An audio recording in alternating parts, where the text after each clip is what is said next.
Hi everyone, welcome back to my YouTube channel. So we are discussing about nuclear magnetic resonance spectroscopy.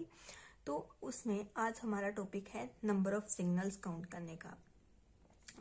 आपको MCQs में आपको ये question पूछे जा सकते हैं। मे बी आपका कोई यूनिवर्सिटी कॉलेज एग्जाम हो या आपके कॉम्पिटिटिव एग्जाम हो, ये आपको पूछे जा सकते हैं कि आपको कोई ना कोई कंपाउंड दिया होगा, ठीक है, एंड पूछा होगा number of signals in NMR spectroscopy.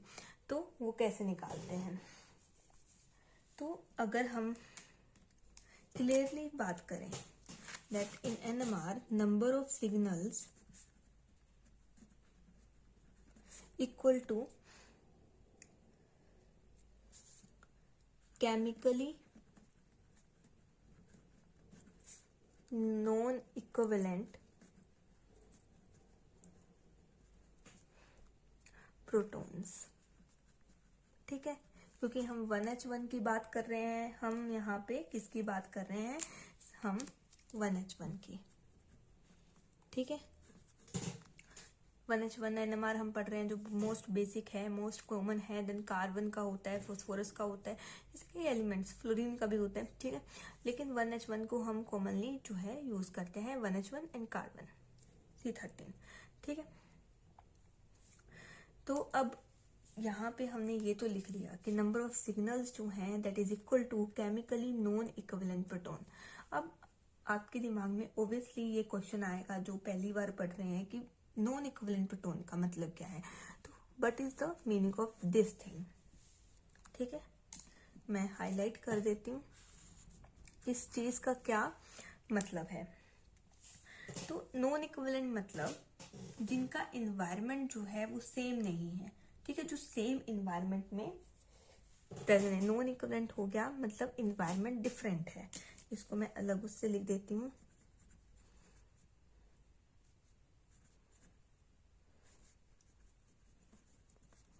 Different, ठीक है। तो जितने डिफरेंट इन्वायरमेंट में प्रोटॉन प्रेजेंट होंगे, ठीक है, उतने ही नंबर ऑफ सिग्नल्स होंगे। अब जैसे हम एग्जांपल करेंगे आगे तो आपको और ज्यादा क्लियर होगा। तो अगर मैं बात करूं यहाँ पर दो एक वर्ड आए, एक तो आ गया इक्विवेलेंट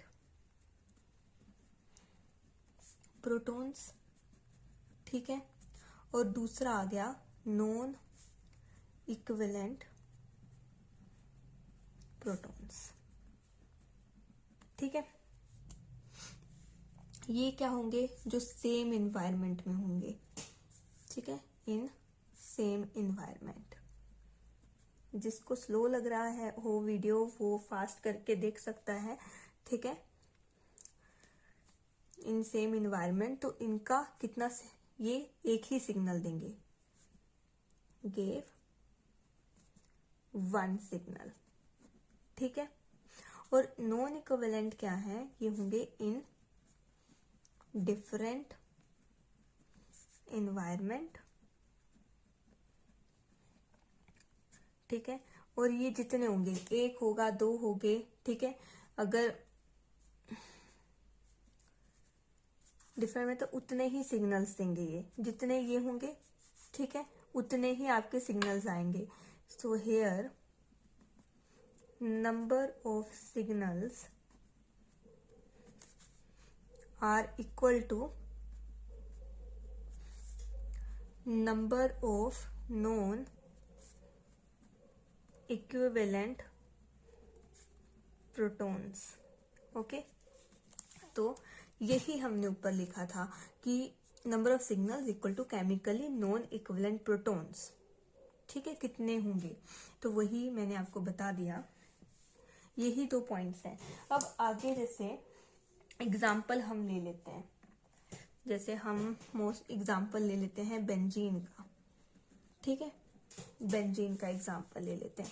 बेंजीन का स्ट्रक्चर हम बनाते हैं, ठीक है, इस तरह से। तो आप देखो यहाँ हाइड्रोजन हाइड्रोजन हाइड्रोजन, इसके 6 हाइड्रोजन जो हैं वो लगे हुए हैं। अब देखो ये हाइड्रोजन, यहाँ कार्बन डबल बॉन्ड, ठीक है। ये हाइड्रोजन लोगे, कार्बन कार्बन डबल बॉन्ड। सारे एक तरह के ही इन्वायरमेंट में प्रेजेंट हैं, ठीक है। कोई ऐसा तो है नहीं कि यहाँ मतलब कोई डिफरेंट इन्वायरमेंट, नहीं, ये सारे एक ही सिमिलर इन्वायरमेंट में प्रेजेंट हैं। तो अगर आपका या आपको यहाँ से पूछा जाए नंबर ऑफ सिग्नल्स कि बेंजीन क्या अगर हम उसको NMR स्पेक्ट्रोमीटर में डालते हैं तो कितने सिग्नल्स आते हैं, ठीक है। तो आपका ये बेंजीन के हाइड्रोजन्स के कितने सिग्नल आएंगे, ओनली 1 सिग्नल, ठीक है। ऐसे ही अगर हम बात करें साइक्लोपेंटेन की, ठीक है, इसके भी यहाँ पे ये 2 हाइड्रोजन होंगे, यहाँ पे भी 2 हाइड्रोजन होंगे, यहाँ 2, ठीक है। ये 2 हाइड्रोजन आपके हर कार्बन पे प्रेजेंट होंगे। तो यहाँ पे भी हाइड्रोजन्स का जो इन्वायरमेंट है वो सेम है, क्योंकि वो कार्बन कार्बन से ही सराउंडेड है, ठीक है। दोनों तरफ कार्बन है और वो कार्बन पे भी कोई और ग्रुप नहीं लगा हुआ है, बस हाइड्रोजन्स लगे हुए हैं, सारे सेम तरह से हैं, ठीक है। तो ये कितने, ये हैं इक्विवेलेंट प्रोटॉन्स, ठीक है। यहाँ पे भी ये इक्विवेलेंट सारे, यहाँ पे भी ये इक्विवेलेंट प्रोटॉन्स, ठीक है। और मैंने क्या बोला था कि इक्विवेलेंट प्रोटॉन है तो वो एक ही सिग्नल देते हैं, एक सिग्नल आया। यहाँ पे भी अगर हम नंबर ऑफ सिग्नल की बात करें तो 1 ही आएगा, ठीक है। ऐसे ही हम आगे बढ़ते हैं, जहां पर जैसे अगर हम देखो आगे कर लेते हैं, ठीक है। जैसे हम साइक्लोब्यूटेन की बात कर लें, ठीक है, साइक्लोप्रोपेन की बात कर लें, ठीक है, साइक्लोहेक्सेन की बात कर लें, तो इन सब में ये यहाँ पे भी सारे हाइड्रोजन इक्विवेलेंट होंगे, यहाँ के भी सारे हाइड्रोजन इक्विवेलेंट, इस स्ट्रक्चर के भी सारे हाइड्रोजन इक्विवेलेंट होंगे, मतलब सेम एनवायरनमेंट में प्रेजेंट। तो इन सब का नंबर ऑफ सिग्नल कितना आएगा, 1 सिग्नल, ठीक है। अब दिक्कत कहाँ आती है, दिक्कत आती है जहां पे आपके पास इन्वायरमेंट डिफरेंट हो जाए। कैसे, अब देखो जैसे ये है बेंजीन ही हमने पहला लिया था, ठीक है। फर्स्ट एग्जांपल हम बेंजीन से चले थे, ठीक है। बेंजीन को ही हम क्या करते हैं, ये बेंजीन है, ठीक है। यहाँ पे हम CH3CH3 ग्रुप लगा देते हैं, ठीक है। यहाँ हाइड्रोजन, यहाँ हाइड्रोजन, यहाँ हाइड्रोजन और यहाँ हाइड्रोजन, ठीक है। अब आप देखो यहाँ पे 2 तरह के हाइड्रोजन आपको दिख रहे हैं, ठीक है। एक तरह का हाइड्रोजन जो रिंग के साथ जुड़ा हुआ है, ठीक है। यहाँ पे 2 टाइप्स ऑफ हाइड्रोजन, मतलब मीन्स हियर प्रोटॉन्स, हाइड्रोजन को प्रोटॉन्स बोल दिया, protons are present in 2 different environments. कौन से, एक आपका CH3 के साथ वाला ये हाइड्रोजन है, एक आपका बेंजीन के साथ जुड़ा हुआ है, ठीक है। ये हाइड्रोजन आपका इस तरह से, ये वाले हाइड्रोजन जुड़े हुए हैं, ये वाले हाइड्रोजन, ठीक है। एक आपका ये वाला हाइड्रोजन है। तो अब यहाँ पे 2 डिफरेंट हाइड्रोजन हो गए, तो यहाँ पे कितने सिग्नल आएंगे, 2 सिग्नल्स आएंगे, ठीक है। अगर हम नेक्स्ट बात करें, जैसे और एग्जांपल हम ले लेते हैं, ठीक है। और एग्जांपल हम लेते हैं, जैसे प्रोपेन की ले लेते हैं, ठीक है। प्रोपेन एग्जांपल ले लेते हैं, टेक प्रोपेन, ठीक है। किस तरह से हो गया, यहाँ पे मैं इसको एक्सपेंड करके लिख रही हूँ, CH3 कार्बन यहाँ पे, 2 CH यहाँ पे और यहाँ पे H, ये। अब आप देखो यहाँ पे कितने तरह के प्रोटॉन्स हैं, ठीक है। देखो ये CH3 साइड में लगा है, इसके साथ CH2 लगा है, ये CH3 साइड में लगा है, इसके साथ भी CH2 लगा है, मतलब ये दोनों सेम एनवायरनमेंट में है, ठीक है।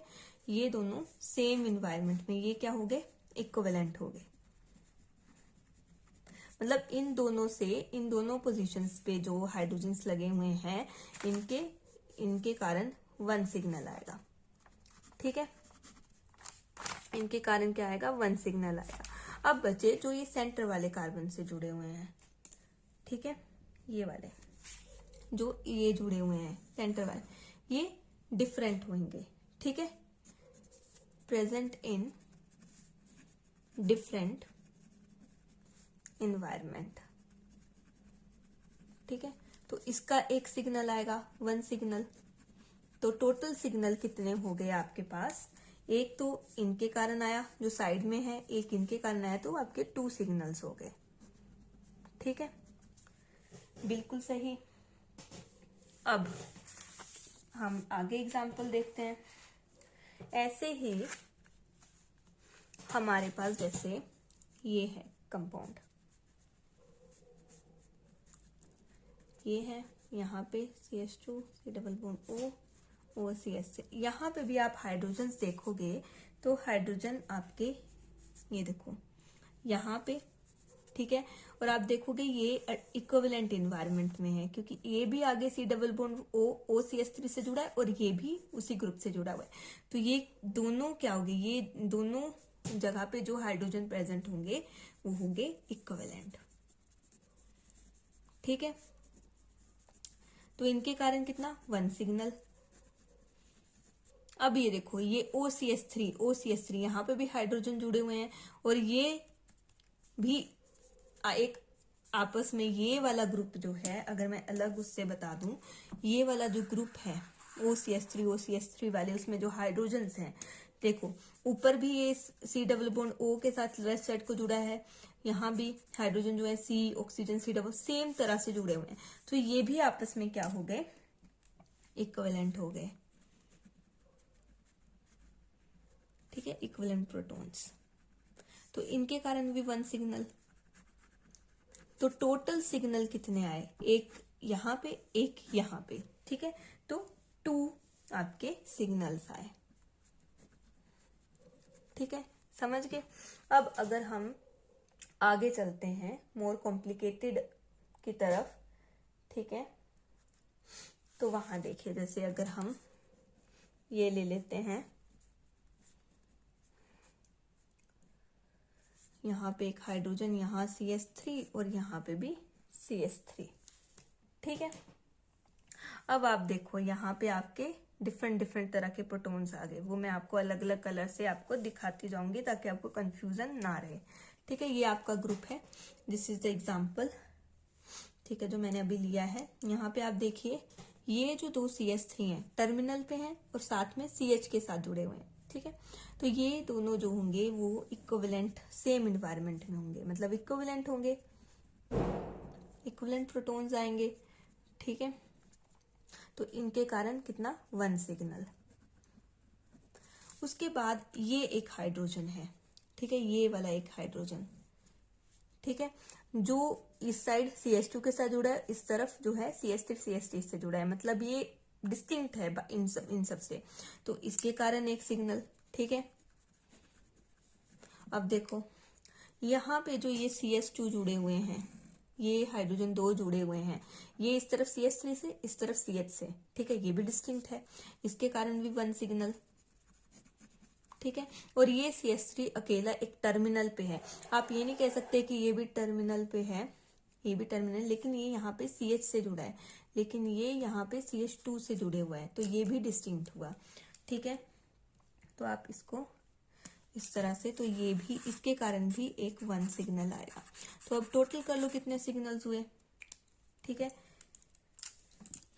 टोटल देख लेते हैं। एक सिग्नल ये 1 2 3 4 सिग्नल्स आ गए, ठीक है, 4 सिग्नल्स, मतलब जो ये 6 हाइड्रोजन से एक सिग्नल, ठीक है, एक हाइड्रोजन से एक सिग्नल, ये 2 हाइड्रोजन से तीसरा सिग्नल और ये 3 हाइड्रोजन से चौथा सिग्नल, तो ये 4 तरह से ये 4 सिग्नल है, ठीक है।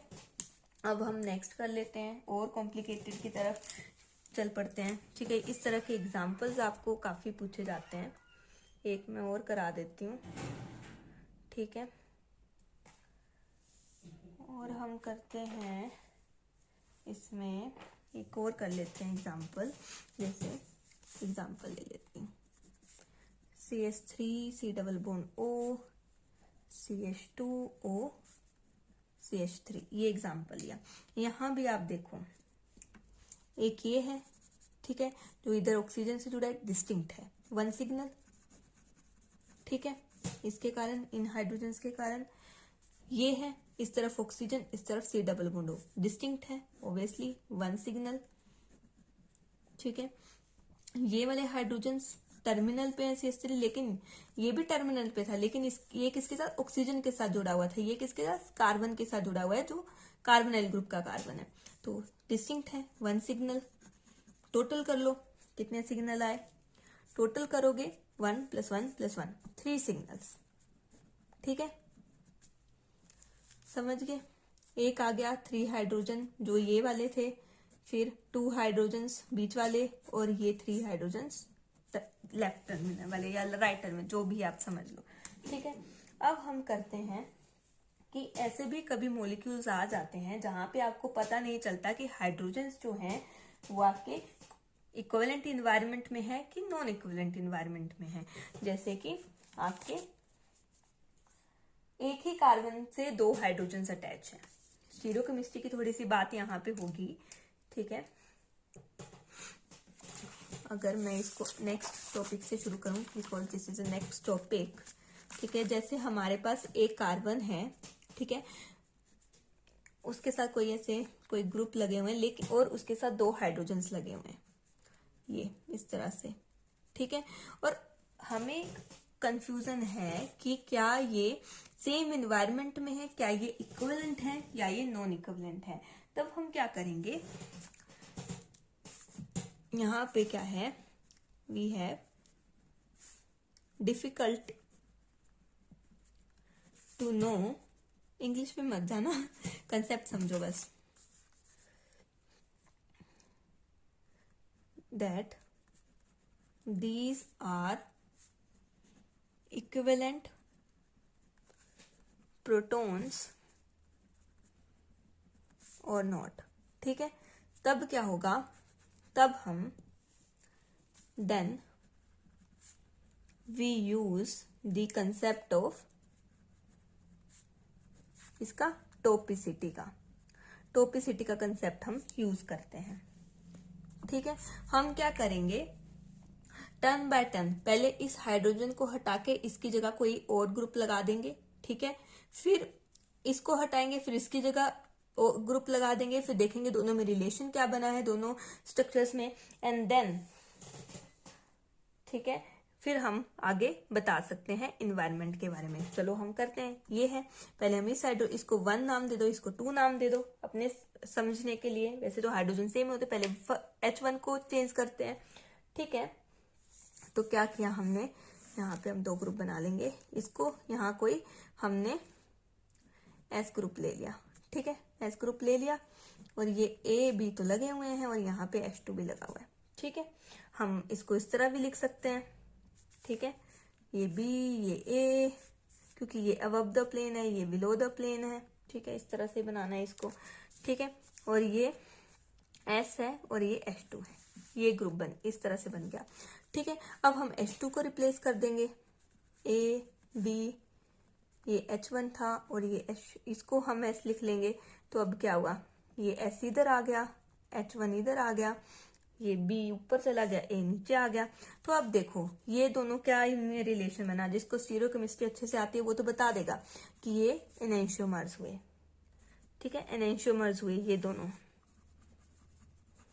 ठीक है। मतलब यहाँ पे जो ये प्रोटॉन्स, ये 2 प्रोटॉन्स आए, ये क्या हुए, ये हुए एनेंशियोमेरिक प्रोटॉन्स, ठीक है, ये एनेंशियोमेरिक प्रोटॉन्स हुए। अब NMR में क्या होता है, इन NMR अगर एनेंशियोमेरिक प्रोटॉन्स हैं, ठीक है, तो उसका आता है 1 सिग्नल, ठीक है। और डायस्टीरियोमेरिक प्रोटॉन, डायस्टीरियोटॉपिक, एनेंशियोटॉपिक भी आप कह सकते हो, एनेंशियोटॉपिक कहना ज्यादा बेटर रहेगा यहाँ पे, क्योंकि हम टोपिसिटी में, क्योंकि हमने यहाँ पे क्या किया है, हमने खुद ग्रुप अटैच करके हमने रिलेशन निकाला है टोपिसिटी कंसेप्ट लगा के। तो एनेंशियोटॉपिक हम बोलेंगे तब ज्यादा बेटर रहेगा। एनेंशियोटॉपिक हो गए तो यहाँ पे हमारा 1 सिग्नल आएगा। अगर डायस्टीरियोटॉपिक प्रोटॉन्स आए तो एनएमआर उसको क्या कर देता है, उनको डिफ्रेंशिएट कर देता है। 2 है तो यहाँ पे 2 सिग्नल्स आ जाएंगे। ठीक है, मतलब बोलने की बात ये है कि एनएमआर जो है वो कांट डिस्टिंग्विश एनेंशियोटॉपिक प्रोटॉन्स। उनको एनेंशियोटॉपिक प्रोटॉन्स हुए तो उनको वो क्या करता है, वो इक्विवेलेंट एनवायरनमेंट में मानता है, लेकिन डायस्टीरियोटॉपिक प्रोटॉन हुए तो वो उनको नॉन इक्विवेलेंट एनवायरनमेंट में मानता है। ठीक है, एनएमआर। तो इसको हम, क्योंकि ये बहुत इंपॉर्टेंट है, इसको हम बॉक्स में कर देते हैं ताकि आप इसको अच्छे से याद रखो, आप इसको नोट कर लो। ठीक है, अब यहाँ पे क्या है, एनेंशियोटॉपिक, आप इसको एनेंशियोटॉपिक लिख सकते हो। ठीक है, एनेंशियोटॉपिक। ठीक है, क्योंकि हमने ये इससे किया है। डायरेक्ट अगर हम रिलेशन निकालते तो एनेंशियोमर्स ही कहते, लेकिन हम टोपिसिटी के कंसेप्ट से जा रहे हैं तो एनेंशियोटॉपिक हम बोलेंगे। ठीक है, तो एनेंशियोटॉपिक प्रोटॉन्स यहाँ पे आए हैं तो इसमें क्या है, ये इक्विवेलेंट एनवायरनमेंट में कंसीडर होंगे। एनएमआर इनको डिस्टिंग्विश नहीं कर पाता है, ठीक है, डिफ्रेंशिएट नहीं कर पाता है, तो इसमें क्या आएगा, 1 सिग्नल आएगा। ठीक है, समझ गए। तो ये था। अब हमारे पास जैसे हम एग्जाम्पल ले लेते हैं, कुछ एक एग्जाम्पल लेते हैं। जैसे हमारे पास ये है ए यहाँ पे हाइड्रोजन हाइड्रोजन। तो अब आपको यहाँ बताना है नंबर ऑफ सिग्नल्स। ठीक है, नंबर ऑफ सिग्नल्स में बताना है। अब आप यहाँ पे देखोगे कार्बन, ये जो हाइड्रोजन है ये कार्बन से जुड़ा, आगे कार्बन से जुड़ा और आगे ये ए ग्रुप से जुड़ा है। ठीक है, तो ये ए से जुड़ा है, ये भी ए से जुड़ा है, तो इन्वायरमेंट इनका सेम है, तो कितना आएगा, 1 सिग्नल आएगा। ठीक है, लेकिन अगर हम यहाँ पे ग्रुप डिफरेंट कर दें, ठीक है, हमने यहाँ ए लगा दिया, यहाँ एस लगा दिया। ठीक है, तो अब देखो यहाँ पे ये हाइड्रोजन जो है, यहाँ पे इसके बगल में ए है सामने, ठीक है, और ये इसके एस लगा हुआ है, डिफरेंट इन्वायरमेंट आ गया। ठीक है, तो यहाँ पे कितने आएंगे, 2 सिग्नल्स आएंगे। समझ गए। सबसे पहले आपको इन्वायरमेंट ही चेक करना है। इन्वायरमेंट डिफरेंट आ गया तो जितने डिफरेंट इन्वायरमेंट में प्रोटॉन प्रेजेंट होंगे, जितने डिफरेंट इन्वायरमेंट आपका बनेगा, अगर आपके 3 डिफरेंट इन्वायरमेंट बन रहे हैं तो 3 सिग्नल आएंगे। ठीक है, directly depend upon different environment. आपने क्या चेक करना है, सिर्फ आपने